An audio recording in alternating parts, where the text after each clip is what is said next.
Nung dati hirap na hirap pa kami dumiskarte kung saan ilalagay yung cellphone para lang may maayos kaming groupie. Ngayon maayos na lahat ng kuha namin dahil yan sa tripod na to. Madali lang i-set up tong tripod na to. Actually, dapat hindi tripod tawag dito kasi apat na yung paan niya, so mas stable talaga siya gamitin kumpara sa ibang tripod. Actually, yung binili ko is yung may kasamang ilaw pero for me, hindi ko siya recommended. Mabilis kasi siya malubat kaya di ko rin talaga siya madalas nagagamit. Multipurpose na nga pala to kasi hindi lang siya tripod. Pwede rin siyang gawing selfie stick. Wow. So, diba? Ang saya na mag-groupie.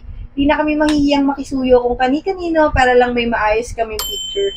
Pwede mo rin siya i-connect sa Bluetooth ng phone mo para no need na mag-timer. Click na lang click. O, diba? 360-degree rotatable din to. Tapos 1.8 meter yung taas niya. Buti pa yung tripod mo, tangkad, no? Kaya kahit saang angulo, makaka-capture mo talaga. Very compact din tong tripod na to pag nakatupi. So, madali lang siyang dalhin. For me, importanteng makapture yung mga bawat special occasion or event sa buhay natin para at least meron tayong memories na mababalikan, di ba? Especially kung mahilig ka mag-travel mag-isa, perfect din sa'yo tong tripod na to. May ibang color pa to ha, pwede kang mamili dyan sa may yellow basket.